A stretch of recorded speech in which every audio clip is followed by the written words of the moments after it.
Sila. Ya, Juta. Terima kasih Tan Sri Pengerusi. Saya hanya ingin minta penjelasan daripada pihak Menteri mengenai dua perkara. Nombor 1, 030000 Perkhidmatan Vetinera mengenai projek National Feedlot Corporation yang ada di Gemar sekarang. Apakah status projek tersebut akibat kesemua yang kita sudah tahu sampai hari ini? Kita mendapat tahu daripada pihak menteri melalui media bahawa tender baru telah pun dikeluarkan untuk mempelawa pengusaha-pengusaha baru untuk melibatkan mereka sendiri dalam projek ini. Dan ada juga yang kata projek ini telah pun dihentikan, tapi sampai hari ini kita tak tahu sama ada perjanjian antara NFC dengan kerajaan telah pun ditamatkan akibat kesemua yang telah pun berlaku, terutamanya di mana wang pinjaman 250 juta itu tidak digunakan secara beramanah dan telah pun digunakan untuk membeli alat-alat ataupun aset-aset yang langsung tidak berkenaan dengan penternakan lembu. Dan kita nak tahu juga oleh kerana sepatutnya NFC sudah patut memulangkan pinjaman daripada pihak kerajaan mulai bulan Januari tahun ini. Kenapa sampai hari ini tiada tindakan langsung diambil ke atas pihak NFC, kerana sampai hari ini yang kita tahu 1 sen pun belum dipulangkan kepada pihak kerajaan. Saya juga harap pihak menteri tidak akan menggunakan privilege sub judice ke atas jawapan-jawapan tersebut, sebab saya tidak menyentuh langsung mengenai kes yang ada di mahkamah sekarang. Yang saya tanya hanya perkara-perkara yang ada dalam kuasa menteri, iaitu perjalanan projek ini sama ada ianya masih dilaksanakan ataupun sudah pun dihentikan, ditamatkan, dan kalau tak ditamatkan, kenapa tak ditamatkan, dan dalam proses tender yang baru apakah tahap yang sudah dicapai sampai hari ini, apakah deadline di mana tender ini akan ditawarkan kepada pengusaha yang baru.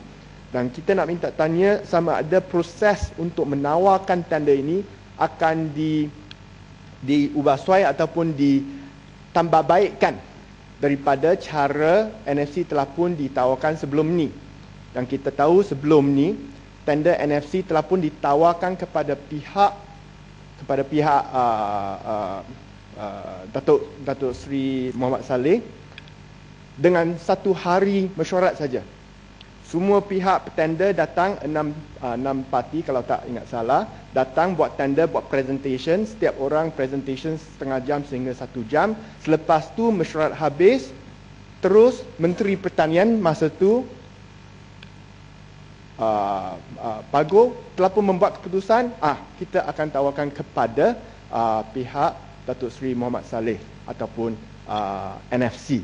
So kita rasa cara untuk menawarkan kontrak sebegitu sebesar 250 juta dengan macam sewenang-wenang saja tanpa satu analisa ataupun satu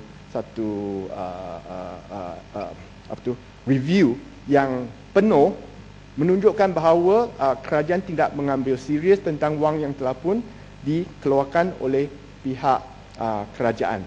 So kita harap dalam tender yang baru tidak akan ada perkara begini berlaku lagi. Tender tidak akan ditawarkan dengan hanya 1 hari mesyuarat, tengok presentation saja, tak ada lawatan, tak ada apa-apa, langsung 1 hari saja mesyuarat, tender terus ditawarkan atas keputusan oleh pihak Menteri Pertanian pada masa itu. Itu nombor 1. Nombor 2, perkara 040000 perikanan.